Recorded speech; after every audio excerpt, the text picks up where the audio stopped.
True stories from those that knew they were about to die. From Tatted Chick. I even see like people die like all the time. It's like a normal thing to me. But there was one time while working as a home health nurse, I had a customer. I looked across the fields and I saw the gravestones. Something called to me to take a closer look. Man was working on repairs in an abandoned nursing home when this happens. Do something with it. It's just money coming to me easily. Money coming in and needing me. Money coming in repeatedly. Money coming, it's just money coming. It's just money coming to me frequently. Money coming in to be with me. Money coming in secretly. Money coming, it's just money coming. It's just money coming to me always. Money coming in all day. Money coming in all paid. Money coming, it's just money coming. It's just money coming to me frequently. Money coming in to be with me. hey y'all, welcome back to All Things Jenny. I'm Jenny. So I used to work in nursing homes, assisted livings, and memory cares. So I work with patients from all walks of life. I mean, I even work with a patient. She was one of the first models for hair dye in New York City.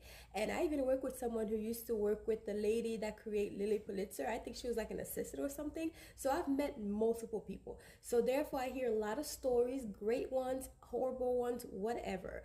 But today's stories are from people who are basically revealing secrets and or telling things that they did in their dying bed. So basically in the few days of them dying, they're telling their stories, confessions of the ones who's about to die. So let's get into it, because I've been working in hospice as well. So I hear a lot of stories from patients. I haven't seen like people die like all the time. It's like a normal thing to me. But there was one time while working as a home health nurse, I had a customer who would always talk to something or someone in an old rocking chair that sit in the corner of his house. Now the first several times I just thought dude was delusional or suffering from schizophrenia or something. Then one day, he started crying and begging for forgiveness, saying, I don't know how many times I have to say I'm sorry. I told them where you were buried. Now at this time, I'm looking at dude like, so I asked, who is he talking to and what happened? And he told me a story of him playing with his black best friend in Mississippi secretly because his dad was a member of the KKK, in which Theodore Bilbo, he was the governor back then in the 1920s, was a member also. But one day his pops and his buddies caught them. He got slapped across the face and he told him to never have those N-words at his house. Then his father and his friends beat the little black boy until his chest caved in. He said he heard the bones cracking. Then he said they cracked his head open. Then they buried him near a swamp and he was told never to tell. And he said that secret and those spirits has haunted him everywhere he has moved. He asked if I could forgive him for all the damage that he's done to black people. Now me, I told him, even though you seem like a cool person and I enjoy working up here with you and your family, but I wholeheartedly cannot and will not. Those are called spiritual reparations. Story time. Okay, so I used to work at this nursing home, and creepy shit only used to happen in this one room. And like now that I think about it, that room was creepy as fuck. But it didn't get that creepy until this lady moved in it. She was about 80 something years old, didn't do much talking. So I went in there to like clean up, right? I'm looking in the bathroom, mostly stuff is clean because she don't really use the bathroom. I'm sweeping, and then I was sweeping behind the door, and behind the door is a closet, right? And there's just like one shoe in between the door, so it doesn't close all the way. And like I thought it was just like there, so I moved it and I closed the door, right? And like when I first came in, she was looking out the window, and like another creepy thing is that her neck goes like this. So she's looking out the window and her neck is like this. And so when I moved the shoe, she was like, put the shoe back. And I'm like, how the fuck did she see that? It gets weirder. Like, okay, part 2, y'all. So while she's looking out the window with her neck like this, she says, put the shoe back. And I'm like, whatever, old people are weird. She wants the shoe in the door, you know. Then I noticed that the closet is dark as fuck, and I know how big all the residents' closet is, and her closet just seems so fucking deep. So I do the rest of the cleaning, and I just kind of like get out there, and I ask her if she wants her door closed, right? And she doesn't say anything, so I'm like, and so I close the door. And this is when shit gets weird. As soon as I closed the door, like I closed it tight, I know I closed it tight enough. Once I'm walking away, the door like creeps open slow. And y'all, like, I'm not the one to be like, oh my God. That would have been the last time I go to that job. But I was like, ooh, because I know I closed it correctly. So I go back to close the door, and let me tell y'all, she was in the crack of the door saying, get out before he sees you. And 3, y'all. Okay, so this time I was on night shift duty. And this is when it really got really fucking weird. I walked up to her room to like go and clean it and everything. And like before I opened the door, I can hear her talking. And she doesn't have a roommate. So I'm like, what the fuck is she talking about? So I'm listening to her talk. I'm talking about having a full-blown conversation.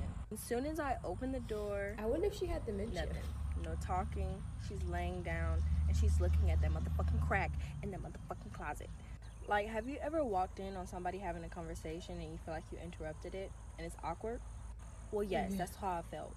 I'm looking around to see if anybody in there and nobody's in there. So I do my regular cleaning and everything. She's just staring at the motherfucking crack. Bitch, tell me why I opened that closet door and she was like, no. And I don't care. I opened that bitch and a fucking Ouija board fall out. Oh, Lord. Right then and there, I quit. Fuck that shit. What? Tell me a ghost story that sounds completely unbelievable but is entirely true. I'll go first. So I had to hop on this trend because I could literally make a whole entire series about all the experiences I have had growing up, especially in the house that I grew up in. But I'll start with one really creepy story that literally gave me chills and still freaks me out to this day. When I was younger, my family had Korean exchange students that lived in our house, and one of the students shared a room with me, so we had a bunk bed, and she took the bottom and I took the top. And during this time, my dad had removed all of the doors to all the rooms in our basement because we were getting new carpet.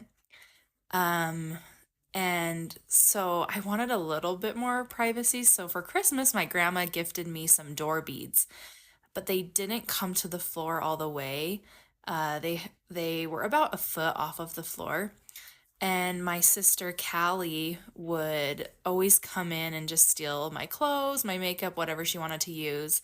And I was a pretty light sleeper, so she would slide under the door beads to come in the morning before school and to not wake me up.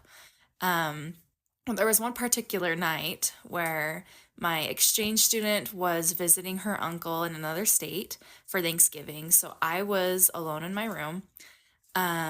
It was nighttime, everybody was in bed, and it was dark, and I heard my door beads. So I looked over and I see what looks like my sister, just like her silhouette, and she's got long, curly hair, and she was crawling on all fours with her hair, and her hair was like hanging in front of her face, and she was crawling on all fours, sliding under the door beads, and I could see the door beads like hitting against her back as she slid under. And once she got under, she like hurried to the end of my bed where the closet was at the foot of my bed. So I was thinking to myself, like, oh, I caught her in the act this time. I'm going to totally tell her that I knew she was stealing my clothes. So I snuck to the edge, to the end of the bunk bed. And I just tried to scare her. And when I looked over the end of my bed, there was nobody there. So I just started screaming, and then my sister ended up running down the hall, and she came in and turned on my light, and she's like, what? And I was just like, and I just freaked out and told her what had happened. But that was one time that was super, super creepy.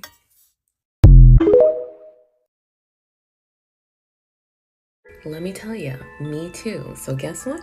Story time! Okay, so this is another nursing home story. So at the last facility I worked at, I just so happened to have this patient who was at my very first facility that I ever worked at. She was a dementia patient and she was like in her 90s. And I was super surprised that she actually remembered me. So she loved to play bingo with me, and she used to love to sing karaoke. So eventually she started to slowly decline, and her time came, and she passed away. The next day I go into work, and I'm doing my normal rounds. I'm getting my patients together, letting them know I'm going to do an activity, bingo of course, because that's what they love. And one of the nurses comes up to me, and she's like, hey, are you going to be in the dining room? And I was like, yeah, I'm on my way right now. So she said that my patient was waiting for me to start bingo. And I was like, well, wait, who? And it was literally the patient who just passed away the day before. So I walk up to her, and I'm like, no, she passed away last night. And she's like, no, she didn't. I just saw her. I said hi to her and everything. She's waiting for you. I have the spookiest hospice story you will ever hear. It's pretty woo-woo. If you like that kind of thing, you're going to love this one. This happened at a hospice care center. We had 2 patients whose rooms were kind of kitty corner and adjacent from each other. In the first room was a man who was dying of cirrhosis of the liver. He was pretty much out of it, actively dying, confused when he was awake, and he had this yappy little dog that was always on the bed with him. The second patient down the hall was a woman with ALS who had decided to do voluntary stop eating and drinking so that she could end her life. This lady had been with us for a long time, and she had heard that we did an honorary toast with the family members of the person after they died with non-alcoholic, sparkling cider. And she decided that she would like to have that done before she died. It had been 3 weeks since she had anything to eat at all. She'd still had a cup of coffee each morning, but she had stopped eating completely, and she was really getting close to the end of her life. So one night she summons the evening staff and she says, I want to do the toast now. Meanwhile, down the hall, our guy with the liver disease is pretty much unresponsive, and for once his yappy little dog is not being yappy. The dog is just sleeping on the bed and the family is in the room with him. So the staff is gathered around Our Lady, and they all have their little champagne flutes with their fake champagne, and they're each saying something about her, and after the last person speaks, she dies. That by itself is very woo-woo, because people rarely have a moment where they say, I'm gonna die, and then they die, or they call everybody in and say, it's time, I'm gonna die, and then they die. It just doesn't happen very often, but it happened in this case. So she's dead, and now down the hall, this little yappy sleeping dog wakes up and starts yapping at the door. And the guy, who's been mostly unresponsive, sits up in the bed, looks at the door, and says, who are you? Oh, okay, and then lays back down and is unresponsive again. And the family says, there's no one at the door. So we're all pretty convinced that Our Lady's spirit was walking past his room. True story, I shit you not. Okay, my one and only paranormal experience, and it's pretty bad. It affected me so profoundly that it actually changed my belief in the afterlife, and not in a good way. So I was admitting this patient onto hospice years ago, and the second I walked into her house, every hair on my body stood up. I felt sick. I was something is not right here. It just felt really awful. And then on top of that, I hate to say this, but the patient themselves felt not right. When I was with them, I felt all types of bad feelings, which is really awful to even say. So as time went on, she didn't have any family there, so her friends were caring for her. And they were a very spiritual group of people, which is great. So there was prayer circles and angel photos and dream catchers and crystals, things like that. And I'm not anti any of those things, just FYI. And as time went on, the friends and the patients started draping the whole house in white sheets. So in the rafters, all around the windows, then on the furniture, then on the floor. So when you walked in the house, it was supposed to be light and airy, but it wasn't.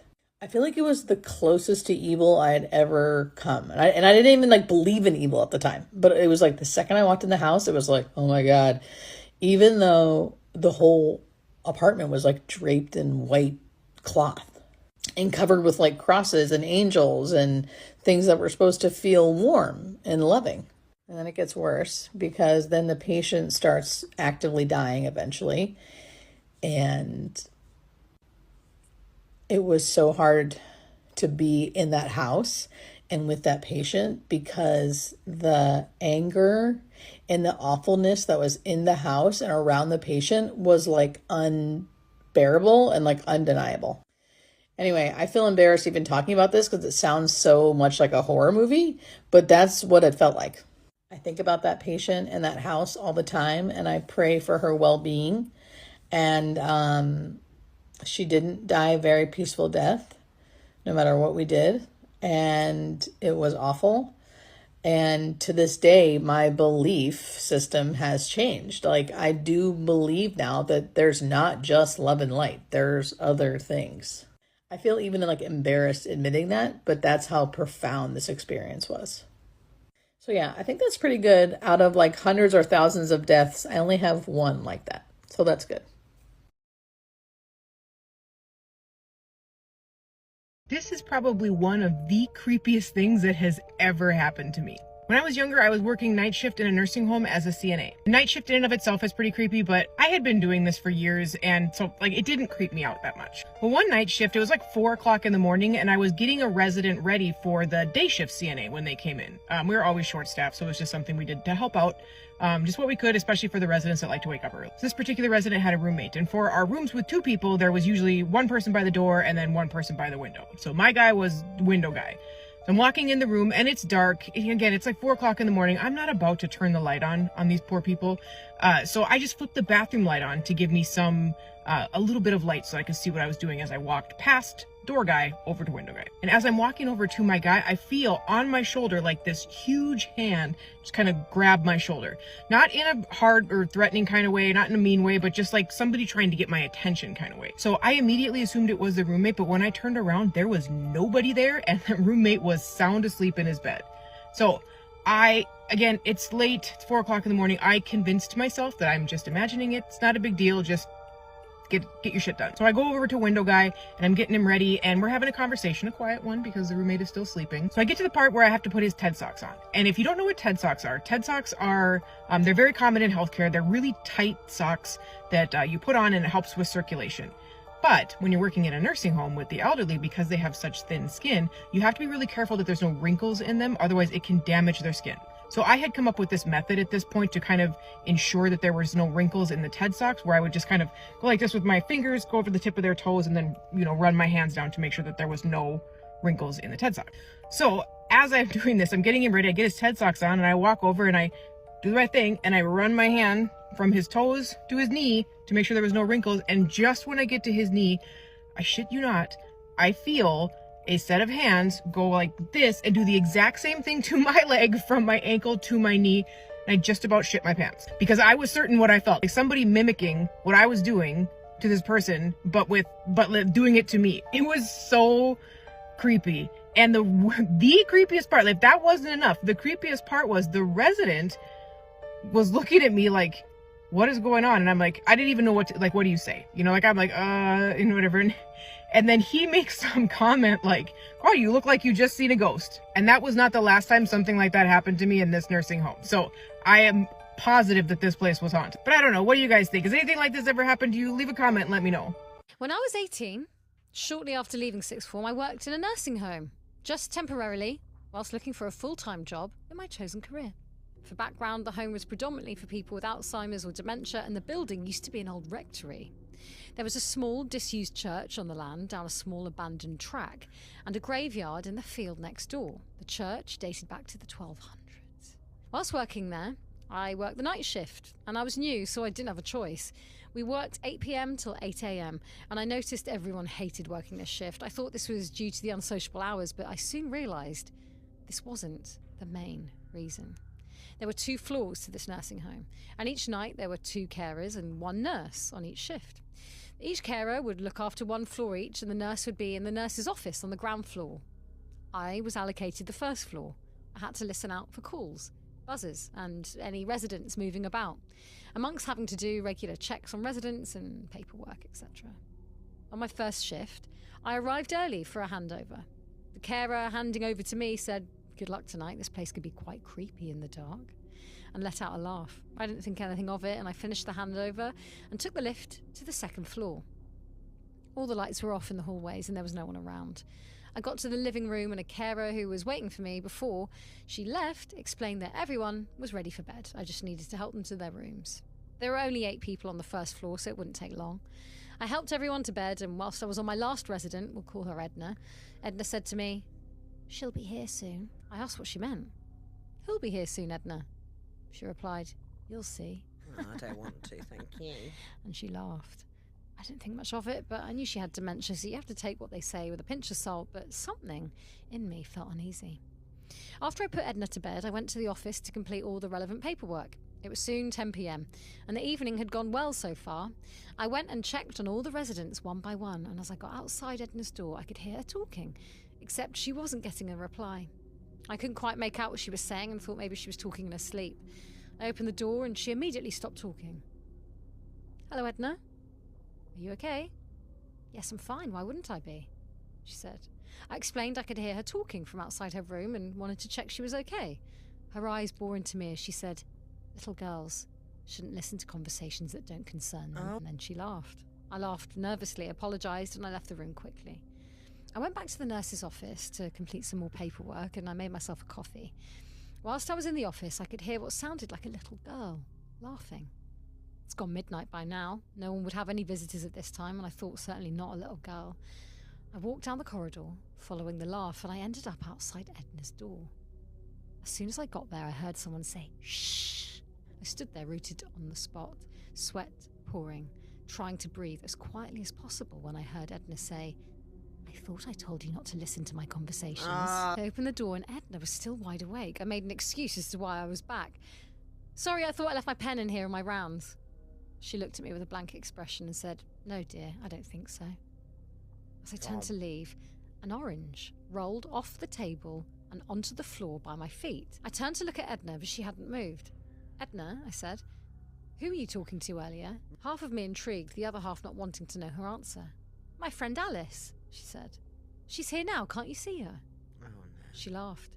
Again, I thought she was joking. No, I can't see anyone in here, Edna. Where is she?" "She's behind you." With that, I shut the door and ran to the nurse's office. I used the phone in there to call downstairs. The carer answered, and I must have sounded distressed. "Everything okay?" she said. "Something strange is happening," I said. "Edna keeps talking to someone and said there's a girl called Alice in her room," I said, panting. "Ah," said the carer. "Edna does this sometimes. It's nothing to worry about. It's just the dementia. You're fine." With that, she put the phone down. I sat for a minute, relieved by what she had said, and then remembered I could hear the little girl laughing. And it must be because I'm so tired, my ears are playing tricks on me, I thought. I couldn't wait for 8 a.m. to come round. I was clock watching now, both because I was so tired but also scared to death. It was 2 a.m. now, and I thought it would be best to keep myself busy. I went to the dining room and started to do some cleaning down the tables, tidying the cutlery and glasses away, etc., when I heard on the door across the room. I was frozen on the spot. I hadn't heard anyone leaving their beds, and residents had alarmed pressured mats by their beds, so we'd be notified if they got up. I made my way over to the door slowly, and before I got to the door, I heard footsteps racing down the corridor. I raced to the door and opened it, but there was no one there. None of the residents would be capable of running, and no one from downstairs had come up. Otherwise, I would have heard the lift. I told myself I must have been hearing things, and I carried on what I was doing. 4 a.m. came, and it was time to do my rounds again. I checked everyone's room, leaving Edna's to the end. I stood outside her door again, listening. This time, silence. I opened her door quietly, and she was sound asleep. What a relief, I thought. I went over to her bedside to take her empty water glass to refill in case she woke in the night. As I got to her bed, I felt a cold breeze around my legs. Weird, I thought. The window wasn't open in here. I collected her glass and started to walk back to the door, and it slammed shut. Oh, God. The doors in the home have automatic stoppers, so they shouldn't slam ever. I went over to the door, but the handle was stuck, and no matter how hard I turned, twisted it just wouldn't turn. I was panicking now. The noise had woken Edna. "Are you okay, dear?" she said. I turned to look at her. "Sorry, I didn't mean to wake you. The door slammed and now I can't open it." She laughed. "That'll be Alice playing tricks on you." I looked at her vacantly. "Edna, who's Alice?" "I told you, she's my friend." No. "She doesn't like new people," she said. Edna then sat up in bed and said quietly, "Alice, let the nice young girl out. She's not going to cause any harm." I heard the door handle rattle and footsteps running up the corridor again. I tried the door and this time it opened.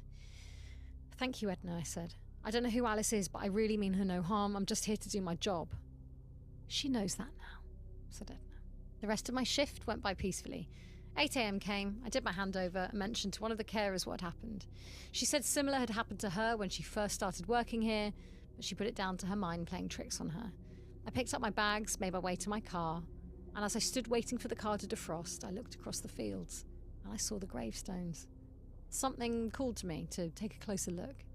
I walked a few meters across the field and the first stone I came across was scribed, "Here lieth the body of Alice, who died March 14th, 1692, aged 7 years. After that first night, no cruel tricks were played on me, but I could always feel a presence when I worked a night shift. Maybe it was my mind playing tricks on me, or maybe Alice was my friend too now. Thanks, Lottie.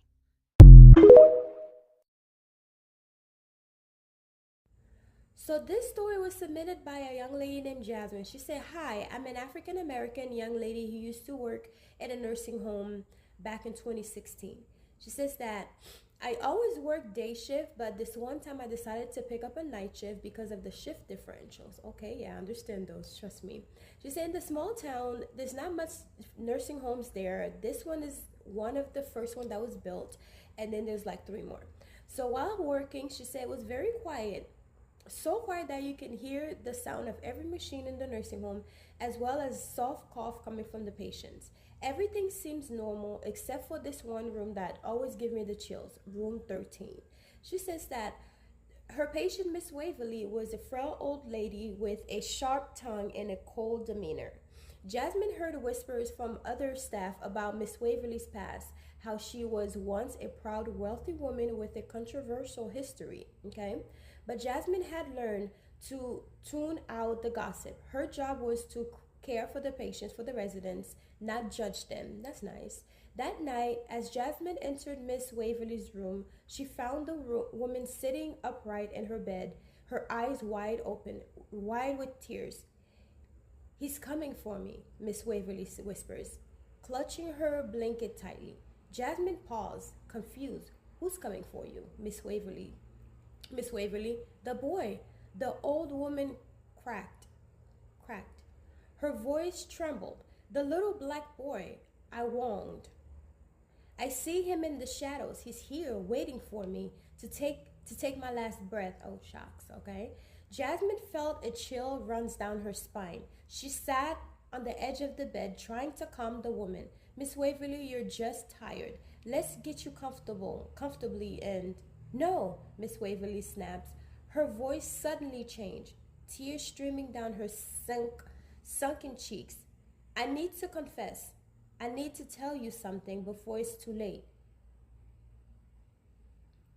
Oh, I thought my time stopped, sorry. "I need to tell you something before it's too late." Reluctantly, Jasmine nodded, allowing the woman to speak. Miss Waverly began to recount a horrible tale from decades ago. When she was a young woman in the small town, she had accused a little black boy, no older than 10, of stealing from her family. But it wasn't true. The boy hadn't stolen anything. He was just a scapegoat for her own mistakes. Fueled by her own lies, the town turned on the boy. They tortured him, humiliated him in ways Jasmine could barely comprehend. And when they were done, they left him in the woods to die alone. No one had ever been held accountable. Miss Waverly's voice broke as she whispered, "He's been waiting all these years. I see him, Jasmine, every night. In my dreams, in the dark corners of the rooms, he's coming to drag me to where I belong." Jasmine felt sick to her stomach. She wanted to leave the room, to escape the darkness of the confession, but she couldn't move. Something compelled her to stay. "I'm sorry," Miss Waverly sobbed, gripping Jasmine's hand. "I'm so sorry. Please forgive me. I was young and I was stupid. I didn't know what I was doing." But Jasmine couldn't see it in the woman's eyes. She knew exactly what she was doing back then. As Miss Waverly breathing grows shallow, the temperature in the room dropped. The light flickered, and impressed weight seems to settle over the space. Jasmine's heart pounded as she glanced around, feeling as if someone or something was watching them. And then she saw it. In the corner of her room, a shadowy figure emerged. It seemed small, but the size of a child, but its pressure was menacing. The figure stepped closer, and Jasmine could feel an unnatural chill creeping up her arms.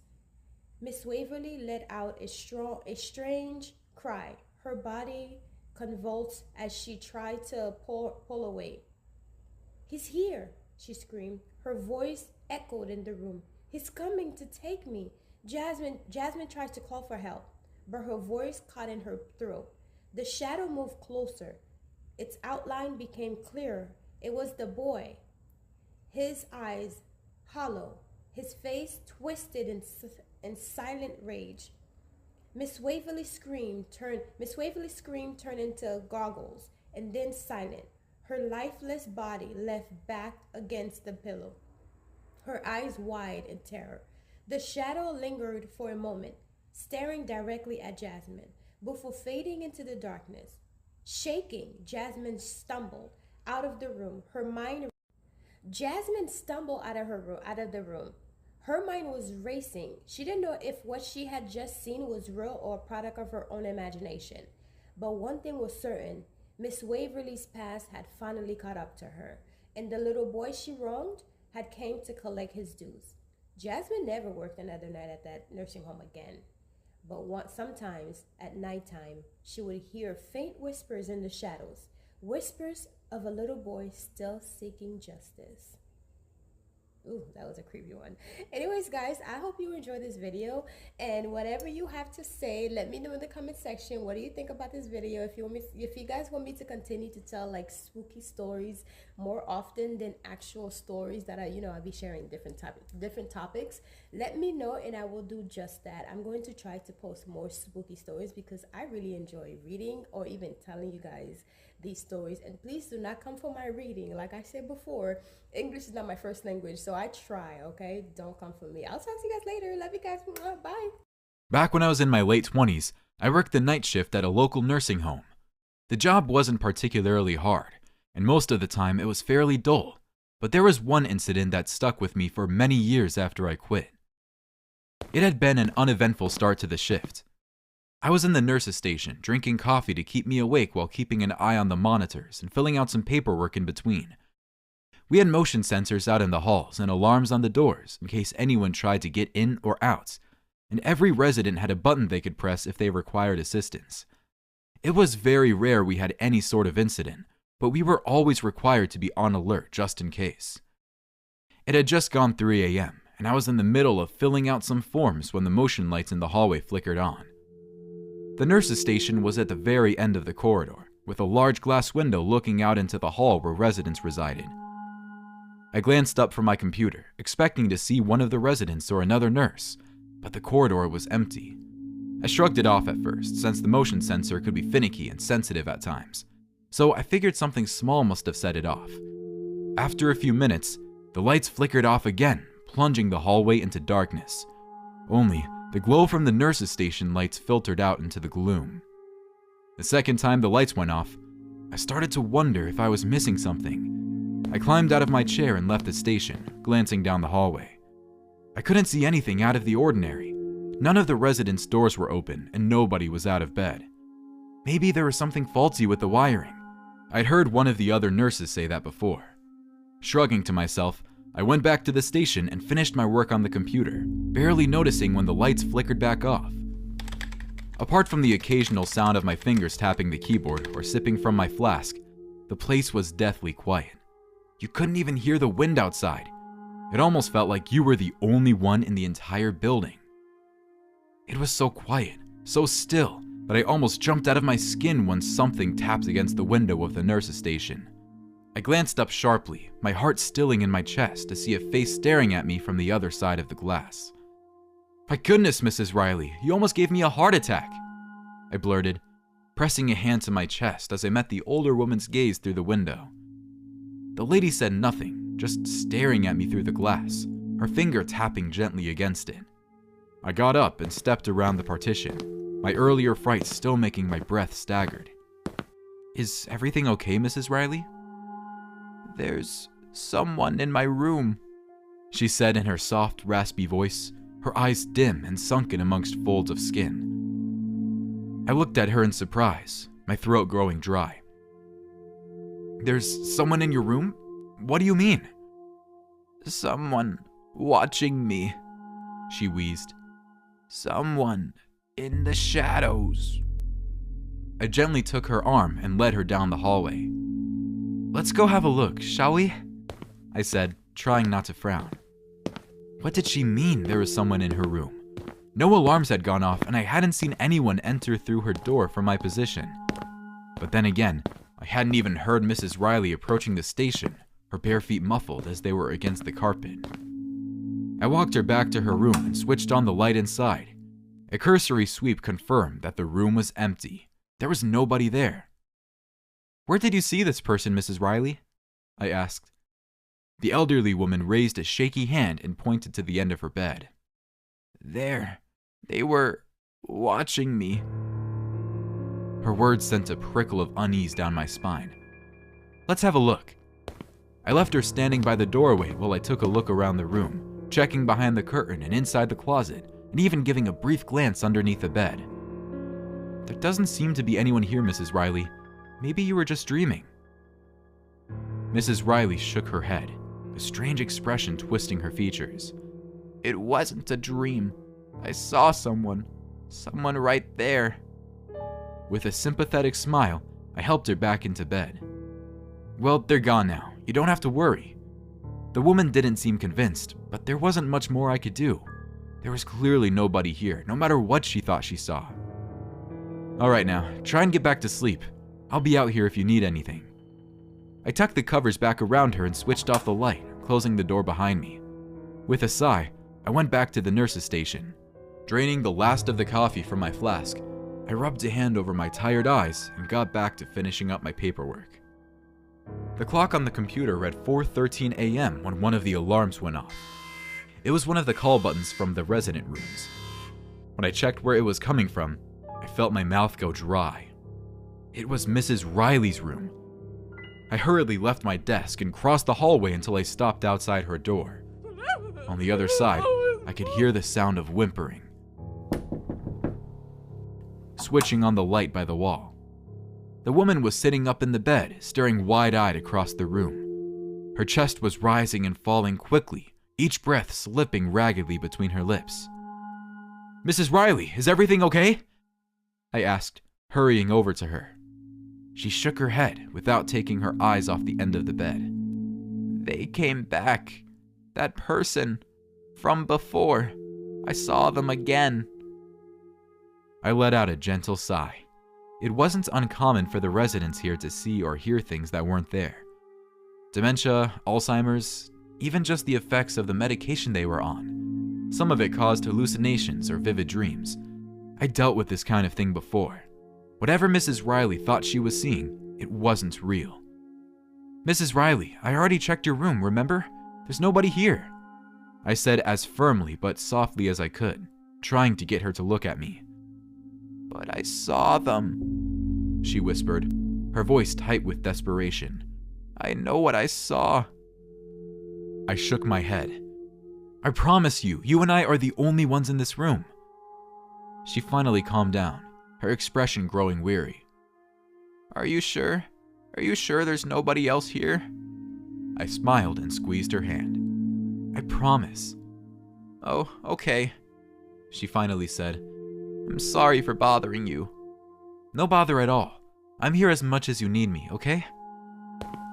I left her for the second time that night, hoping that she would fall back asleep and not experience any further hallucinations. By the end of my shift at 6 a.m., I hadn't heard from Mrs. Riley again, and assumed that she must have finally managed to get some rest. Which is why, later that day, when I got a call from the nursing home explaining that Mrs. Riley had passed away in the night, I wasn't sure what to think. Had Mrs. Riley really seen something in her room after all? Or had it simply been the senseless ramblings of a dying woman?